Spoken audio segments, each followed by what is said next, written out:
What's up, Pirate Kings? In this video, I'll talk about basic card and deck design choices for the One Piece card game. At the end of this video, I want to be able to help you to identify what's a good and bad card on your own, so that when future sets come out, you can see which cards are maybe valuable to you and valuable to your playstyle or not. For the first topic of this video, I will give a brief description of colors and their archetypes. Blue, for example, is meant to manipulate your deck and play accordingly with more information. Green is meant to control the board state and play more mid-game, and it's highly consistent. Red is your aggressive choice of deck, designed to force your opponent to take a lot of early game damage, and has most of the rushers in the game. Purple is a ramp deck that is supposed to reach top end curve and play big boss characters to win and overwhelm your opponents.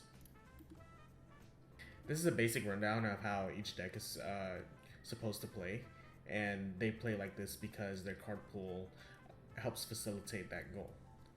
For this next section, I'm going to talk about baseline cards and what their stats are and how you can kind of identify what's a run-of-the-mill card or what's a fair card or not.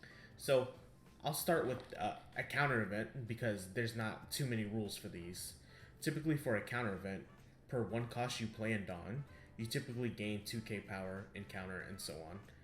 Generally, there's also an added effect, and a lot of them also tend to have triggers. Some cards in this description could be Red Hawk, Punk Gibson, and the numerous amount of blue counter events. Cards that slightly deviate from this norm are cards like Guard Point and Blast Breath, but in this case, Guard Point doesn't have an extra effect, so it gains an extra 1k counter, making it 3k counter. And Blast Breath doesn't have a trigger, and it's also Dawn -1 to play, so they gave it 4k. In purple, this card makes sense as you ramp, and it also makes sense because it's supposed to protect you from early damage while you try to get your ramp up. So, with counter events out the way, let's go with baseline stats of a character. So a baseline stat of a vanilla card sets kind of like what the benchmark it could be defined as a solid card. The typical stat for vanilla is its power is equal to its cost plus 2k, and it has 1k counter value. Some notable cards are Sunny, 1 cost 3k power, 1k counter, Virgo, 5 cost 7k power, 1k counter. What sets these cards different is the attribute and type that fit into a deck. So for example, Sunny is better than Komachio, even though it has the same stats. It's because of its type. It has a Straw Hat type, meaning it's searchable via Nami. So now with the vanillas out the way, we have a benchmark of what average card power is. So now we can go over cards that actually have effects and how they correlate to what their stat value is. So we're going to use 3 costs for this example. So a 3 cost vanilla would typically have 5k power and 1k counter. So there's a lot of popular 3 cost cards in the meta right now. Red Robin with 4k power and 1k counter. So with her effect, for her to get a strong effect, you have to lose one in one of these areas. So in this case, she loses 1k power. So the total value of this card is the same. Green Okiku, similar to Robin, but she has 5k base power. She seems stronger than Robin, but from a card design standpoint, to balance that out, they took away a 1k counter from it.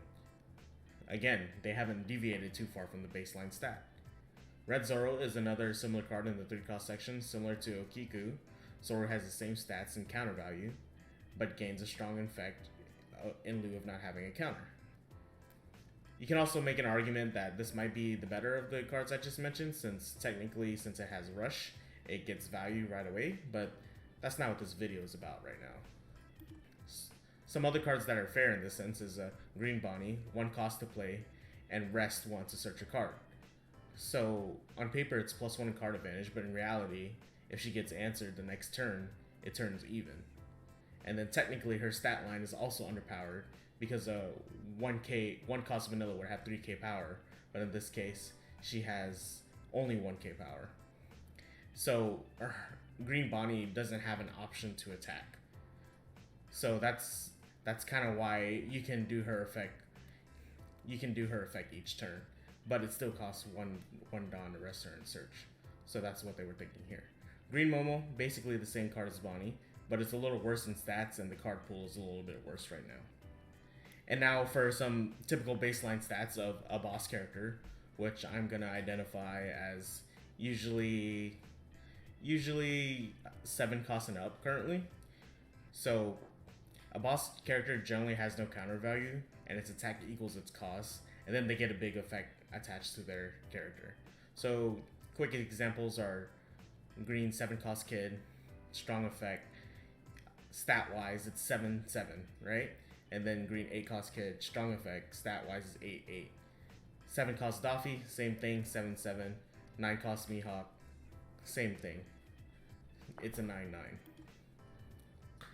For these next couple of cards, I'm gonna put them in a harder to class category, and that's because while the cards are good, it's a little bit harder to justify how good they are because there's no value attached to them, like power or something like that.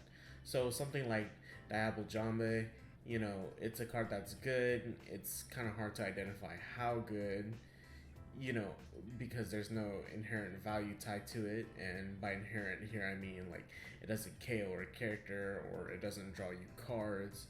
It just gives you unblockable. And in context of red, it's pretty good to have an unblockable, right? But you can probably see this card come in and out of lists depending on how good other cards come in red. And another card that kind of belongs on this list is Onigashima. And this card, for example, you know, it's kind of like an enabler, but it's not exactly like the core problem. So these are interesting cards to classify because Onigashima is a weird kind of card because people pray you don't draw it, right? But at the same time, like, is it really the issue? And that's just something to think about. And now we'll go ahead and go to like actual strong cards, and these are cards that I would classify that are on the stronger side of card design, and they exist, you know, like a deviation above what we would define the baseline as. So one would be OP01 Nami. So for 1 cost, 2k power plus 1 counter, has a strong effect plus option to counter, and it has a decent attack combined with the red archetype. So there'll be times where you can actually make swings with her, and her being able to attack is an option that a lot of these small searchers like Bonnie and Momo don't have. So another card that's pretty strong on the event side would be like Jet Pistol. It costs 4, but it removes threats for 6k or lower. So you can translate the 6k or lower to 5 costs or less, because that's essentially like where they'll be hovering their power at. So in terms of value, you can look at it as trading 4 Dawn for 5 Dawn. And for some reason, it also has a trigger, so that means you have to play around it during your turn. Another strong card to think about is Queen from the purple structure deck. For a 5 cost 6k power and a strong effect that gives you +1 on play. And it also has a blocker keyword. This card is clearly overstated, especially when you compare it to other 5 cost blockers like Law, for example, or Crocodile. This does so much at once, right? And then on top of that, if you take purple is kind of designed to have strong cards on the high end with big effects, and you're supposed to ramp to them, but the deck is also supposed to be bricky. So the issue with this card is you give purple a card, which is a card they can play earlier that fixes the deck's consistency, which is the cherry on top to all the strong effects that this color has. And when you have something like this on a card, you have to understand purple's deck design and realize why this card is actually super strong. It would be strong even outside of purple, right? If this card existed in other colors, it would be a 4-of instantly. You know, so what I'm saying is like, this card is like the equivalent of giving green a rush character or something. And the point I'm trying to make is like, Queen kind of exists outside of purple's design philosophy. That being said, A lot of the purple cards actually kind of deviate from the standard because of the inherent way you have to play these cards. They're supposed to come out later when you have more ramp. So naturally the cards like Kings and the Kaidos, their stat line and effects are way different from the norm. Because you have to ramp to play your strong cards, this is a game where your characters have summon sickness, so purple's characters are given very fast effects to balance out the fact that you're not doing much in the early game. So that's why they have board removal attached to them. So that's why I would consider cards like King and Kaido, both Kings and both Kaidos, a little more fair than what I considered Queen. Now for the next section, we can talk about balanced leaders. Leaders such as Blurple Croc or Blurple Kaido, and my main reason for having these leaders be more balanced than the others ones is because these leaders require player interaction for you to actually get their effects, right? So if you're playing Blurple Kaido or a Croc, you can actually get denied your leader ability if the opponent chooses not to attack or the opponent chooses not to put anything up for you to ramp, right?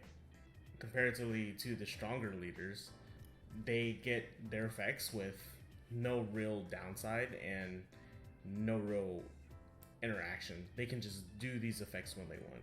Green Kid, double swing whenever they want. Purple Kaido can burn a life whenever they want.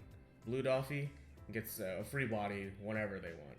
And Red Green Law takes a little bit more mentioning, is that the effect is strong, but of course when you're playing a dual color, you have a 4 life limit. So I would say this card is more balanced in the sense that the effect has a risk reward system, unlike the monocolor leaders that kind of get effects essentially for free. So I hope you like this quick breakdown of kind of cards and basic card design in the game.